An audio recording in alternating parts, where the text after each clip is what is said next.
은밀한 중에 보시는 하나님이라는 제목으로 하나님 말씀을 전해드릴 때에 주께서 성령께서 친히 은혜의 말씀을 여러분들에게 베풀어 주시기를 간곡히 기원합니다. 오늘 사순절 두 번째 주일입니다. 지난주일 첫 번째 주일을 회개라는 말씀을 가지고 열었는데, 오늘 두 번째 주일은 기도를 주제로 해서 말씀을 계속해서 이어가도록 하겠습니다. 사순절 40일 기간은 결코 짧지 않은 그런 기간인데, 우리는 이 기간을 보내면서 우리의 삶의 초점을 하나님께 맞추고 십자가의 길을 가신 주님의 뜻을 받들고 기도 생활에 정진하는 기간으로 삼습니다. 사순절의 기도를 드리면서 우리는 그릇된 분노와 집착과 성급함과 인색함, 허탄한 생각들을 덜어내야만 합니다. 우리 안에 그런 하나님의 뜻을 어그러뜨리는 요소들이 많이 있는데, 그런 것들을 덜어내고 그런 것들을 털어내는데 우리가 사순절 기도에 더 힘써야만 하는 것입니다. 이런 영적인 노력이 함께할 때에 비로소 진정한 의미에서의 부활절을 맞이할 수가 있는 것입니다. 이런 영적인 기도와 그런 은총 속에 잠겨보지 못한 사람은 부활절의 진정한 기쁨과 의미를 발견할 수가 없는 것입니다. 먼저 기도에 대해서 말하기 전에 예수님의 기도 생활을 잠시 생각해 보도록 하겠습니다. 거기서부터 우리는 기도에 대한 말씀을 시작할 수 있기 때문입니다. 여러분, 예수님은 어떻게 기도 생활을 하셨습니까? 성경을 보면은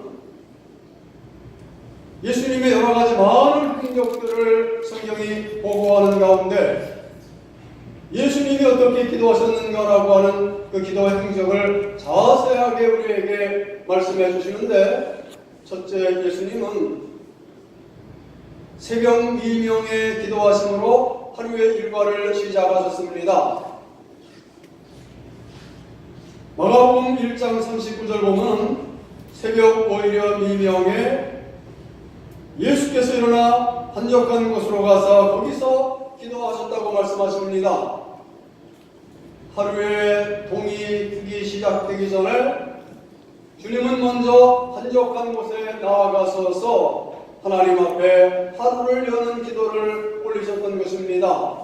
하나님, 또 하루를 허락하심을 감사드리나이다. 하나님, 오늘 한날을 주관하시옵소서. 성령께서 나의 오늘 하루의 삶을 인도하시기 원하나이다. 하나님 앞에 하루를 맡기면서 기도를 시작하셨을 것입니다. 그리고 하루를 마칠 때에도 주님은 기도로 하루의 일과를 마감하셨습니다. 마치 일을 마치고 돌아와서 이렇게 일했습니다라고 보고하는 것처럼 우리 주님께서는 하나님 앞에서 하루의 일과를 마감하시면서 하나님 앞에 기도를 하심으로 하루의 일과를 마감하신 것입니다. 함께하던 제자들을 다 보내시고는 주는 홀로 남아서 고요하게 하나님 앞에서 기도를 드리며 한날을 마감하셨던 것입니다. 하루의 일과를 기도로 시작하고 계신지요? 여러분들 하루의 일과를 기도로 마감하고 계십니까? 뿐만 아니라 주님은 중요한 일을 결정하실 때에 많은 기도를 올리셨습니다. 특별히 12제자를 선택하실 때에 12제자를 선택한다라고 하는 것은 예수님의 사역의 계승자들을 사도들을 정하시는 일인데 얼마나 중요한 일이겠습니까? 이 중요한 일을 앞두시고 주님은 많은 기도를 드리시는데 누가복음 6장 12절 말씀 보면 예수께서 기도하실 때 산으로 가서 여러분 기도하라고 할 때 산으로 간다라고 하는 것은 굉장한 의미가 있는 것입니다. 아니 하나님은 여기도 계시고 교회도 계시고 가정에도 계시고 다 계신데 뭐하러 산에 갑니까? 특별한 마음과 생각과 뜻을 가졌다라고 하는 것이 산으로 갔다라고 하는 말씀에 포함이 되어 있는 것입니다. 목회자인 저 자신도 이 말씀의 소중함을 늘 깨닫습니다. 그래서 산으로 가서 밤이 맞도록 하나님께 기도하시고 밤을 지새시면서 하나님 앞에 간절하게 아버지여 추수할 일꾼들을 보내어 주시옵소서. 어떤 사람들을 누구를 제자로 선택해야 하는지요. 그렇게 오랜 시간 기도하시면서 하나님 앞에 기도하심으로 중요한 일을 앞두시고 더 많은 기도를 올리셨던 것입니다. 잘 아는 대로 예수님은 큰 위기, 큰 고난, 십자가를 앞두시고 아니 죽음을 앞두시고 하나님 앞에 많은 기도를 올리셨습니다. 십자가를 앞두시고 겟세마네 동산에 올라가서 피땀을 흘리면서 기도하시던 장면은 여러분들이 잘 기억하고 계신 줄로 압니다. 이렇게 큰 고난이 다가왔을 때에 죽음의 순간을 잘 맞이하기 위해서 하나님 앞에 특별한 기도를 하나님 앞에 올리셨던 것입니다. 우리가 많은 기도를 항상 드려야겠습니다마는 너희 중에 고난당하는 자가 있느냐? 저는 기도할 것이요 하나님 앞에 기도해야 할 것이지만은 언젠가 한번 떠나가야 될 죽음을 잘 맞이하기 위해서 많은 기도를 올려야만 합니다. 그렇게 기도로 준비된 죽음과 아무런 생각 없이 맞이하는 죽음과는 엄청난 차이가 있는 것입니다. 그리고 주님은 십자가에서 운명하실 때에도 기도로 운명하셨습니다. 아버지여 내 영혼을 아버지께 맡기나이다. 당신의 영혼을 하나님께 의탁하시면서 마지막 기도로 우리 주님은 그의 일생을 마감하셨으니 기도로 시작해서 기도로 사시고 기도로 일하시고 기도로 일생을 마감하신 예수님의 기도야말로 얼마나 거룩하고 숭고하고 은혜로운 기도 생활이셨습니까? 이렇게 기도의 삶을 친히 사신 우리 주님께서는 이제 또 말씀으로 제자들에게 기도의 중요성을 강조하시는데 구하라 그리하면 받을 것이요 찾으라 그리하면 찾을 것이요 두드리라 그리하면 열릴 것이라 말씀하시며 제자들에게 우리 모두에게 기도의 삶을 살 것을 말씀하시고 뿐만 아니라 고난을 앞두고 근심에 빠져있는 제자들에게 깨어 근신하며 기도하라. 시험에 들지 않게 깨어있어 기도하라고 그렇게 제자들을 깨어 기도하라. 간절하게 말씀을 하시고 과부와 재판관의 비유를 통해서는 항상 기도하되 응답이 없다고 낙심하지 말고 응답이 올 때까지 끝없이 기도하라고 우리들에게 귀한 권면의 말씀을 주셨던 것입니다. 그리고 오늘 본문에서는 우리가 기도하면서 빠지기 쉬운 시험을 지적하시면서 기도 생활에 있어서 가장 소중한 부분을 우리에게 교훈하시고 말씀해 주십니다. 올바른 기도 생활이 무엇인가? 다른 기도 생활을 드려야 그 신앙이 바로 서고 그래야 은혜를 받고 축복을 받을 터인데 올바른 기도 생활이라는 것이 도대체 무엇이냐 이 말입니다. 첫째, 올바른 기도라고 하는 것은 골방에 들어가서 은밀하게 드리는 기도를 의미하는 것입니다. 예수님 당시 유대인들이 기도하는 모습을 보면 소란스러운 기도, 틀에 박힌 형식적인 기도, 위선적인 기도가 저들의 기도 생활을 이루고 있었습니다.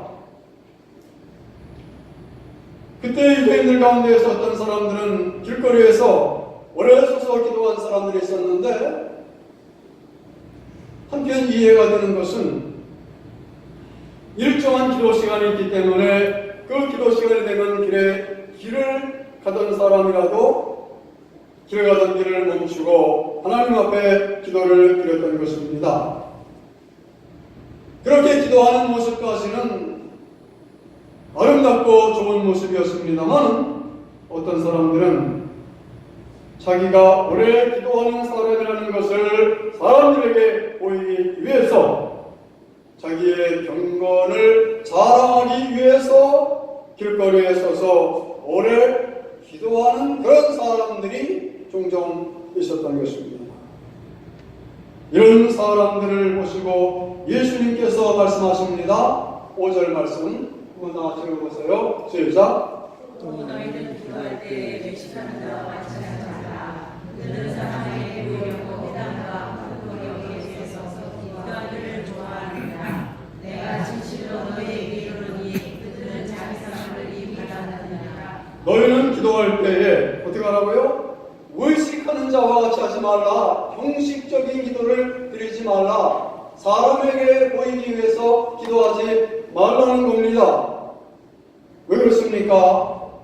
그런 사람들은 이미 하나님과 관계없는 사람들이에요. 이미 상을 다 받아버린 사람들의 칭찬을 통해서 상을 다 받아버린 사람들이요, 하나님께로부터 받을 그런 상급과 응답은 없다는 것입니다. 그래서 주님은 우리에게 이렇게 기도하라 말씀하시니 6절 시작. 너는 기도할 때 내 골방에 들어가 문을 닫고 은밀한 중에 계신 내 아버지께 기도하라. 은밀한 중에 보시는 내 아버지께서 갚으시리라. 성경의 모든 말씀들이 다 은혜롭고 우리 예수님 말씀들이 한 말씀 한 말씀들이 다 은혜롭습니다만은 어찌 이 말씀은 이렇게 깊고 은혜가 넘칩니까? 또 말씀하시지요. 너는 기도할 때에 어디 들어가서 내 골방에 들어가서 사람들의 눈에 띄지 않는 그런 곳에 들어가서 사람들이 보지 않는 곳에서 그렇게 하나님 앞에 은밀하게 기도하라는 것입니다. 그렇게 기도할 때에 은밀한 중에 보시는 내 아버지께서 그 기도를 들으신다라고 하는 것입니다. 우리가 때로 통성으로 기도하며 부르짖어 기도해야 할 때가 있습니다. 예수님도 겟세마네 동산에서 십자가를 앞두고 부르짖어 하나님 앞에 기도하셨고, 엘리야는 갈멜산에서 비 오기를 기도할 때 부르짖어 기도했던 것을 우리가 기억을 합니다. 그러나 주님은 그렇게 기도하신 시간도 많았지만 더 많은 시간을 조용한 골방을 찾아가서 하나님 앞에 기도하는 시간을 더 즐거워하셨습니다. 새벽에 아무도 없는 곳에 가서서 거기에서 한적한 곳에서 기도하시는가 하면 밤늦게 제자들을 보내시고 홀로 조용한 골방 같은 곳에서 하나님 앞에 기도하시는가 하면은 그런 기도를 드리면서 하나님 앞에 오랜 시간 앉아 있었습니다. 기도는 하나님 앞에 앉아 있는 거예요. 그래서 하나님께서 하시는 말씀을 듣는 겁니다. 조용하게 가만히 앉아 있으면 말씀이 들려요. 음성이 들려요. 내 영혼 깊은 곳에서 하나님이 나에게 하시는 말씀이 들려오는데, 그렇게 주님은 끝없이 하나님의 말씀을 들으면서 하나님 앞에 조용한 기도를 드리셨던 것입니다. 이 시끄러운 시대에, 이 피곤한 시대에 우리가 이런 기도를 하나님 앞에 드릴 줄 알아야 되겠습니다. 예수님 앞에 조용히 나가서 내 모든 짐을 내려놓고, 내 모든 병을 주님 앞에 내려놓고, 내 모든 근심을 다 내려놓고 주님 앞에 기도하면서, 주님 앞에 해결을 기도하면서, 주님께서 하시는 말씀을 들으면서 주님 앞에 앉아있는 시간을 우리가 많이 보내야 되는 것입니다. 얼마나 요즘 사람들이 성격이 급하고 또 이렇게 오래 조용한 시간 갖기를 힘들어하는지, 조금만 조용해지면 소외된다고 하는 느낌을 갖기 시작을 하고, 조금만 조용해지고 고독해지면 그걸 견디지 못하는 그런 그 현대인들의 모습들을 우리가 늘 바라보는데 큰 시험입니다. 우리가 그런 때를 하나님 앞에서 고요하게 보내는 은총의 시간으로 잘 받는 지혜로운 믿음과 기도 생활이 함께해야 되는 것입니다. 이런 골방에 들어가서 하나님 앞에 단독자로 앉아 기도하는 이 아름다운 기도 생활이 여러분 가운데 풍성하시기를 축원합니다. 중언부언하지 말라고 주님 말씀하셨습니다.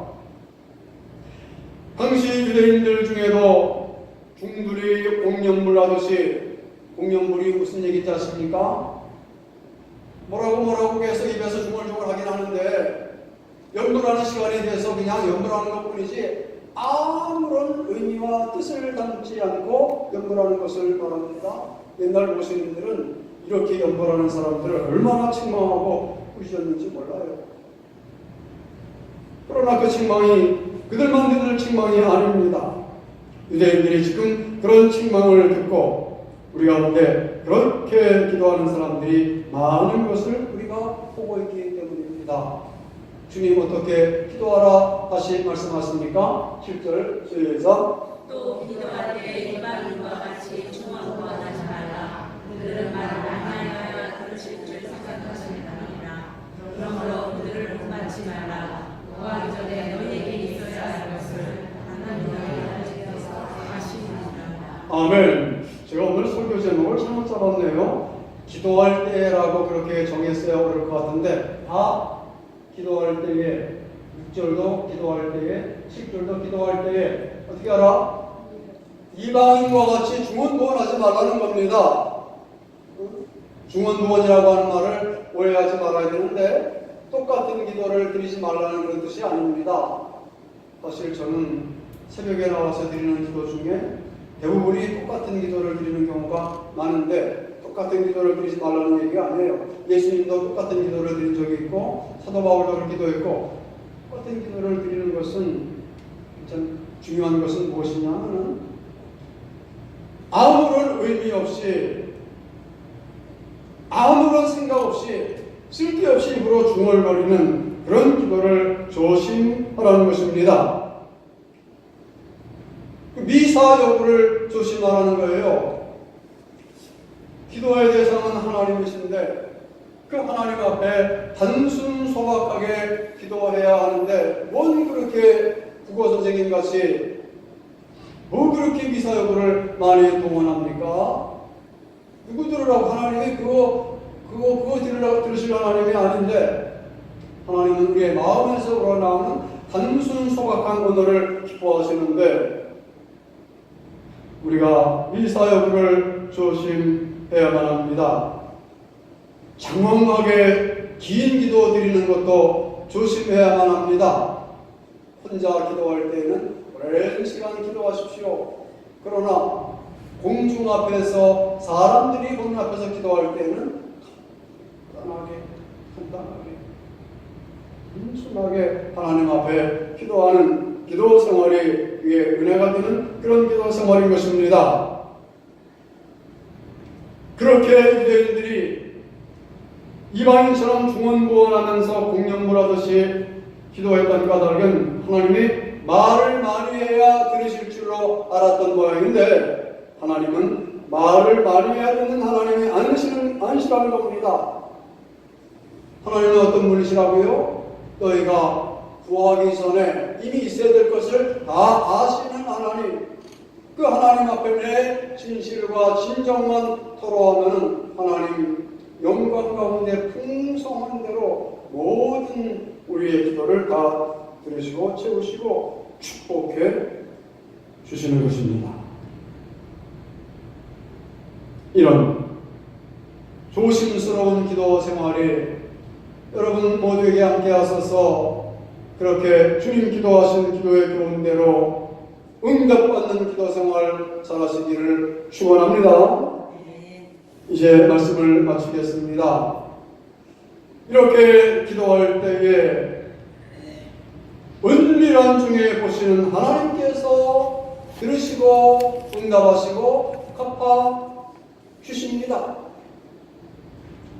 은밀한 중에 보시는 하나님께서 갚아 주시리라. 그 하나님은 은밀한 것을 보시는 하나님, 숨어 있는 것을 보시는 하나님이신데 인간적인 그런 그 수술을 써서 하나님이 쳐다보시지 않겠습니까? 사람은 겉을 보지만은 하나님은 중심을 보시는 하나님이십니다. 몇 주 전에 제 교회 와서 이렇게 정리를 하는데 보니까 그 올게하고 피아노 위에 아주 비싼 찬송가, 반주용 찬송가 두 번이 올라와 있어요. 갖다 놨을까?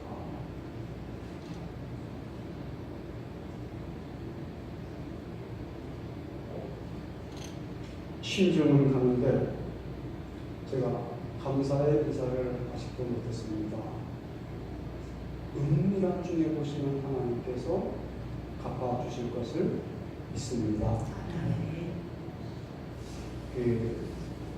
그런 일이 시작했는지 연초에 제 아내와 식탁에 앉아서 그런 얘기를 했습니다. 여보, 앞으로 나는 목회와 삶은 이제 은밀한 목회, 은밀한 봉사, 은밀한 삶을 살았으면 좋겠어. 하나님과 나만 아는 그런 그 은밀함이